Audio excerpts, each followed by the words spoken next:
تو سرکار کی اس حدیث نے بتلایا کہ نیکیاں کرو پر حسد نہ کرو ورنہ یہ کھا جائے گا۔ حسد کرتے ہیں لوگ، حسد نہ کریں زندگی میں، یہ آپ کے دل کو جلائے گا، یہ آپ کو تکلیف دے گا۔ اور اعلیٰ حضرت بریلوی رحمۃ اللہ علیہ کا تو ایک جملہ اس عنوان پر بڑے شاندار ہے۔ میرے اعلیٰ حضرت فرماتے ہیں حسد کرنے والا بندے پر اعتراض نہیں کرتا، وہ تو رب کی تقسیم پر اعتراض کرتا ہے، اللہ کی تقسیم پر اعتراض کرتا ہے کہ اسے کو دیا مجھے دینا چاہیے تھا۔ حسد نہ کریں، رشک کریں، رشک کریں زندگی میں۔ آپ اللہ کے حضور دعا کریں، یا اللہ کیا شان ہے تیری، اس کو دیا ہے، میں بھی تو تیرا بندہ ہوں، مجھے بھی عطا فرما۔ رشک کریں، اور رشک کا سبق دیا نبی پاک علیہ السلام۔ بخاری مسلم نے فرمایا دو لوگوں پر رشک کرو، رشک۔ یا رسول اللہ کس پر؟ فرمایا ایک جسے اللہ مال دے، وہ صبح بھی اللہ کے راستے میں خیرات کرے، شام بھی اللہ کے راستے میں خیرات کرے، اور دوسرا وہ شخص جسے اللہ علم دے، قرآن کا علم دے، اور وہ صبح بھی لوگوں کو قرآن کا درس دے اور شام بھی لوگوں کو قرآن کا پیغام سنائے۔ رشک کریں اپنی زندگی میں، رشک کریں کہ یا اللہ تیرا کرم ہے نا وہاں دیا ہے۔ دیکھیں نا حضرت عمر فاروق رضی اللہ تعالیٰ عنہ فرماتے ہیں کہ میں نے ساری زندگی کوشش کی کہ نیکیوں میں ابو بکر سے بڑھ جاؤں، پر مجھے رشک ہے کہ ان کا ہمیشہ پہلا ہی نمبر رہا، ان کا نمبر ہمیشہ رشک کرتے تھے، ہمیشہ رشک فرماتے تھے، اور اس رشک کے ساتھ ذکر کرتے تھے۔ کسی نے آپ سے پوچھا، عارف رومی علیہ رحمہ اس کو لکھتے ہیں، کسی نے پوچھا حضرت عمر سے کہ آپ کہتے ہیں کہ میں آدھا مال، ویسے آدھا مال بھی لے کے آنا بڑا مشکل کام ہے، کہ 2.5 زکوٰۃ دینی پڑتی ہے نا رمضان میں، تو 15 مفتیوں سے لوگ فتویٰ پوچھتے ہیں۔ ہاں جی، یہ بھی کہتے ہیں کہ تھوڑے سے میں نے پیسے بھی دینے ہیں، ابھی فلانا بھی مسئلہ ہے، 15 لوگوں سے مسئلہ، آپ ناراض نہ ہونا۔ میری چھوٹی سی رائے یہ ہے کہ زیادہ مسئلے پوچھتے اس لیے کہ کوئی گنجائش نکل آئے، ورنہ بات تو ایک ہی ہوتی ہے جو سب بزرگوں نے بتانی ہوتی ہے، پوچھتے رہتے ہیں تفصیلات میں ہو۔ 50% دینا خاصا مشکل کام ہے، لیکن حضرت عمر کہتے ہیں میں لایا تھا 50%۔ توجہ ہے میری بات پر؟ حضرت ابی بن کعب نے کہا تھا حضور میں نے سارے پیسے اللہ کے راستے میں خیرات کرنے ہیں، تو سرکار نے فرمایا نہیں، 1/4 حصہ دو۔ حضرت ابو لبابہ نے بھی عرض کیا تھا حضور سارے دینے ہیں، فرمایا نہیں، 1/4 حصہ دو۔ ہاں، ایک ابو بکر صدیق ہیں جو سارے لے کے آئے تو میرے رسول نے سارے ہی قبول فرمائے۔ تو حضرت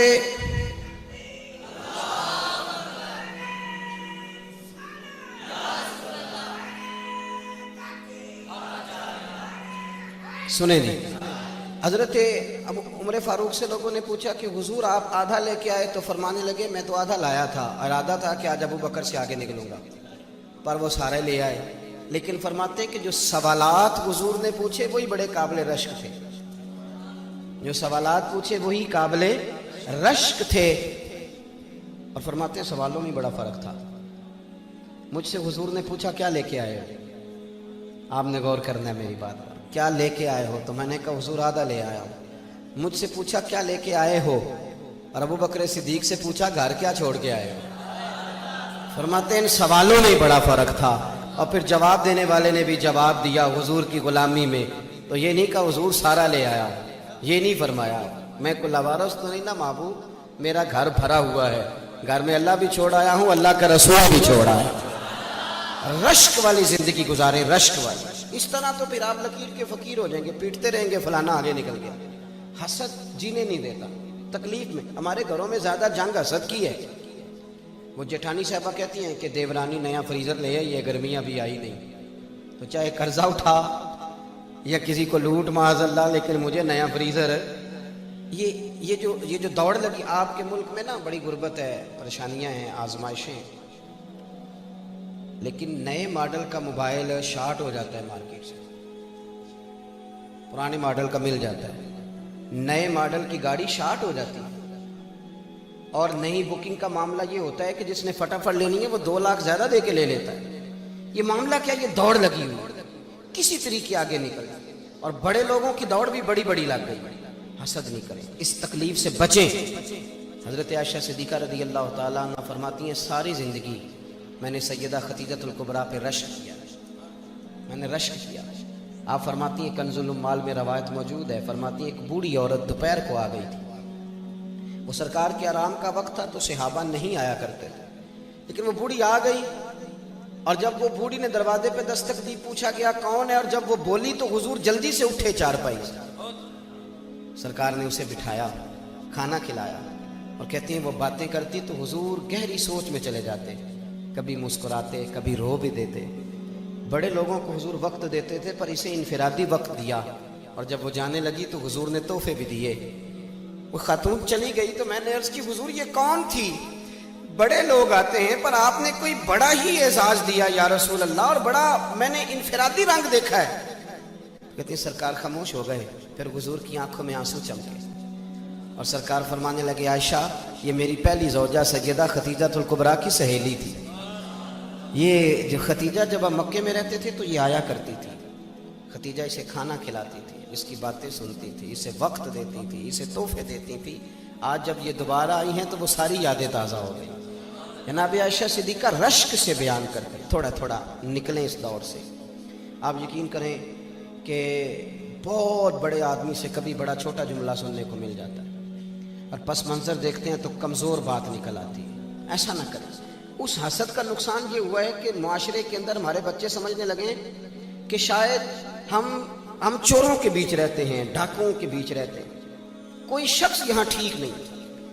آپ کسی کا نام لے دیں کسی بچے کے سامنے، سیاستدان کا، لیڈر کا، فوراً اس کو تربیت دی جاتی ہے، چور ہیں سارے، چھوڑ مجھے جی فلاں پیر صاحب بڑے اچھے، وہ دکاندار ہیں سارے، فلاں علامہ صاحب نے کل بڑی عمدہ بات، چھوڑ تو مولویوں نے روٹی روزی کا نظام بنایا۔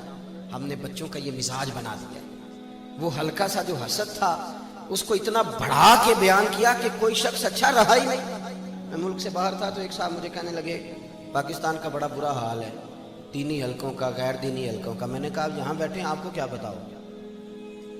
کہنے لگے جی کیا کر رہے ہیں مدارس؟ میں نے کہا سنو، رمضان المبارک میں مسجدیں تھوڑی ہوتی ہیں، حافظ زیادہ ہوتے ہیں، حافظوں کو جگہ نہیں ملتی، مدارس کوئی کام نہیں کر رہے۔